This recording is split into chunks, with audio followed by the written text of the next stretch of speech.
Yo, what's good with y'all, gang? And one thing I think every single GTA Online player in the community can agree upon is GTA lobbies, public sessions in particular, are toxic.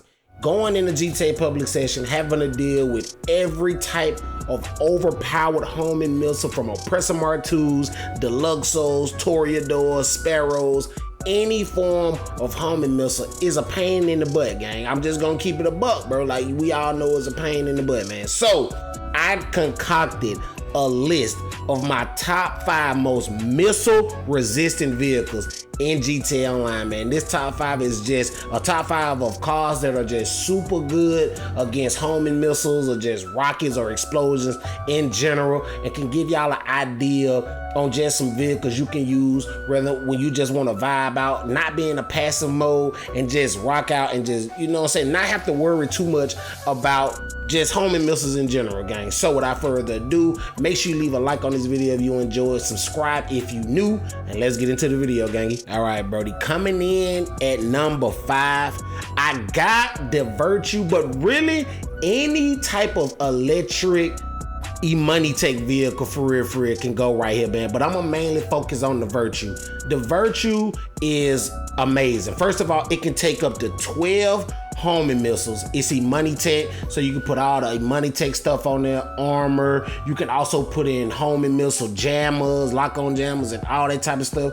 And the number one thing about this vehicle, the reason why it's number one over all the other ones, over the Omnis EGT and stuff like that, and even the new EVX Dodge Charger, is the fact that you can get this vehicle for absolutely free. All you have to do, man, is just do your first dose and last dose missions, aka the full Los Santos drug war storyline, and you pretty much unlock this car automatically, bro. You end up getting a little text from Dax telling you, hey, we got this new vehicle for you, go pick it up. You know what I'm saying? Dr. Freelander left it when he ended up, you know, going AWOL or whatever happened throughout the story of the Los Santos drug wars.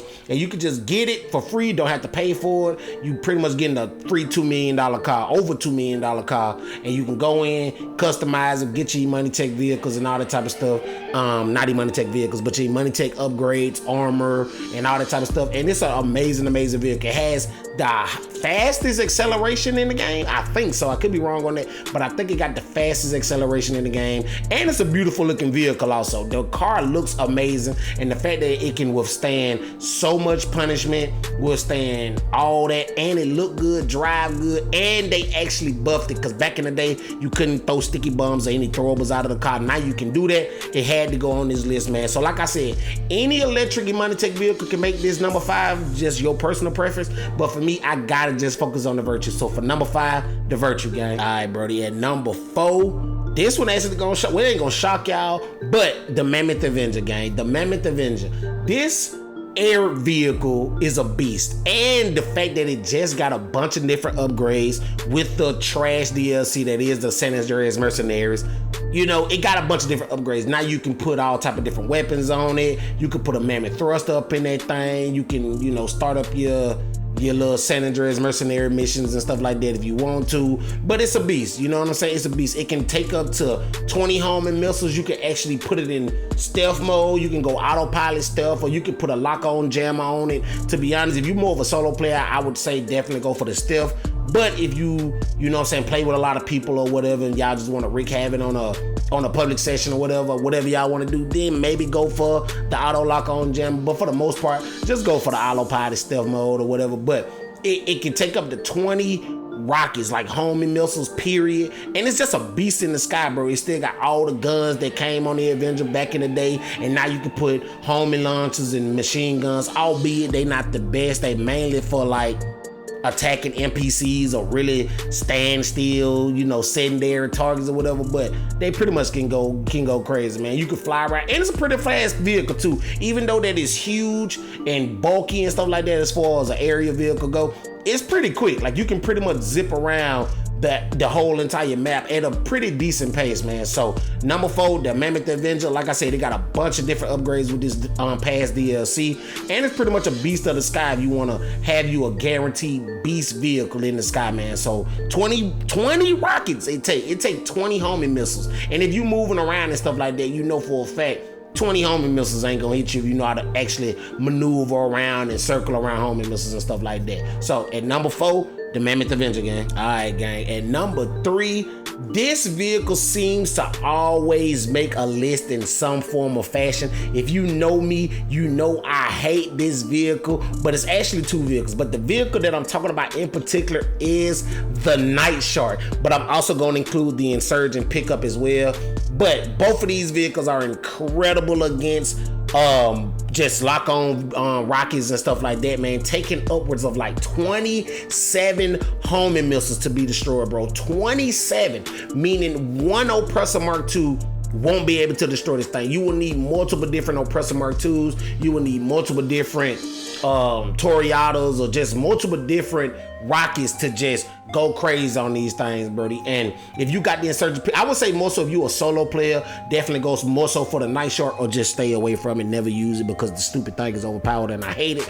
Or if you play with more so people, you play with more than one people, you got a friend or something with you, definitely go for the Insurgent pickup, because they can get in the gun. You can have the little proximity mines that you can drop as the driver, and it's just a lot more stuff that can come with the Insurgent pickup. But both of these vehicles are incredible. They definitely provide a lot of protection, especially if you go all in on the armor. But the caveat to going all in on the armor is that you won't be able to use any throwables like sticky bombs and stuff. Some people, they just like to, you know, maybe put like the minimum amount of armor or no armor at all, so they can still throw these sticky bombs, and they just drive around and just have that default 27 rocket resistance or whatever, missile resistance to it or whatever like that, man. But it's a beast, you know what I'm saying? If you solo and you just want a guaranteed vehicle to just drive around in free mode, and you don't have to worry too much about somebody blowing you up in an Oppressor Mark II or Toreador or Deluxo or anything like that, then I definitely would go for this, because the Deluxo is real slow. I think the Deluxo got like infinite missiles, but it's so slow.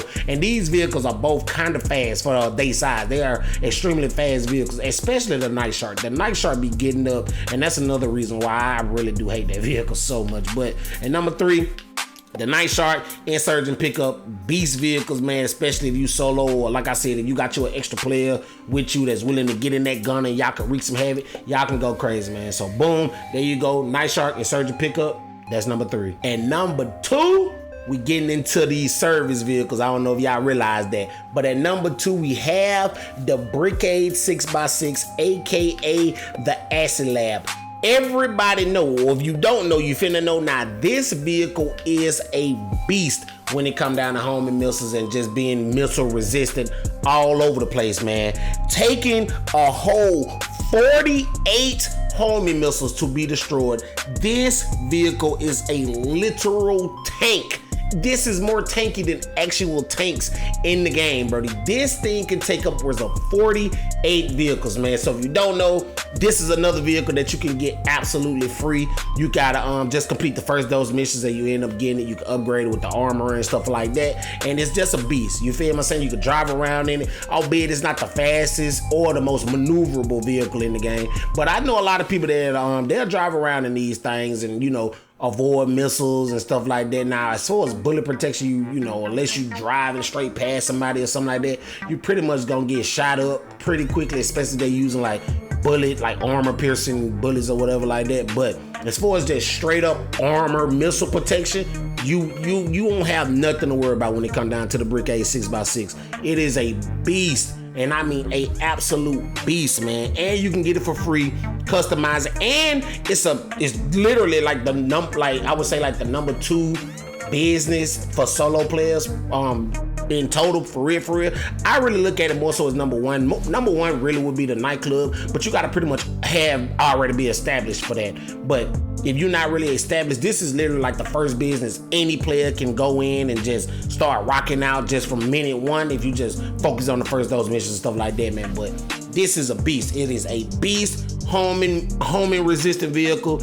If you just, you know what I'm saying, you in a public session, you just don't want to have to worry about missiles, man. Drive around in this thing. Like I said, you won't get everywhere as fast as you would like, but you don't have to worry about getting blown up repeatedly over and over and over again, gang. So at number 2, the Brickade 6x6, aka the Acid Lab, gang. And at number 1, Brody, I'm pretty sure each and every last one of us knew this was coming. It's the MOC, aka the Mobile Operations Center truck cab, man. The truck cab on the MOC is insane. Taking a total of 67 homing missiles to be officially destroyed. This is literally the GTA missile resistant God vehicle. Again, it's bulky, it ain't that fast. It's faster than most other, you know, truck cabs in the game or whatever. I don't know if it's as fast as the Phantom Wedge. The Phantom Wedge may be the fastest, or it could be equal as far as speed, but it's faster than any other truck cab. You get 2 different variants. You get the regular one, then you get like the Phantom truck cab or whatever like that. But it's a beast, bro. It is a beast. I do think it got like some bullet resistance to it a little bit, but as far as missile resistance, you pretty much have nothing to worry about in this motherfucking truck right here. This fucking truck is insane, bro. I swear to God, you get in one of these, it's insane. Completely bulletproof in the back. There's no windows in the back of it. You can back down players if you're trying to get your little troll on or whatever like that. And you can just rock out how you rock out, bro. 67 homing missiles. Most of the time, I'm just gonna be honest with you, if a person see you flying around or driving around in these things and they flying around on the old Oppressor Mark II, they not gonna even bother, man. Most griefers know that, you know, it's just no purpose of even going up against that thing, man. So you pretty much is guaranteed no form, fashion, or nothing of blowing up when you riding around in these things. Like I said, you probably get shot out of a window or something, depending on how you driving, depending on you in an auto aim session or not, but rocket resistance, you ain't got nothing to worry about, bro. You pretty much straight in this vehicle right here, gang. Nothing to worry about. 67 homing missiles is crazy. That is literally pretty much God mode for real, for real. Pretty much God mode for real, man. But I can't get over that. 67 of them things, man. But at number 1, like I said, I feel like we all knew this was gonna come. The MOC cab, bro, it's amazing, bro. It's amazing. Like I said, not too many people drive around in it because it's super slow, super big, and all that. But you can call it wherever you want. You know what I'm saying? It don't spawn right in front of you type shit. But you can just go in the interaction menu, request it, detach the cab, detach the trailer if you don't want to, and just ride out into the sunset, man, without having to worry about getting blown up by regular rockets and stuff like that, man. So that's that. All right, gang, with that being said, man, that's my top 5 list of the most missile resistant vehicles in GTA Online, man. If I forgot any vehicles on this list, or if y'all feel like it was some vehicles that should have been put on this list, make sure y'all leave it down in the comment section down below. But that's it for me, gang. As always, thank each and every last one of y'all for all love and support on this video and all the other videos on the channel. Y'all have been killing it. But with that being said, I'm up out this thing, man. Like I always say, y'all be easy. Take care. To the next one, gang. I'm up out this thing, man. Peace.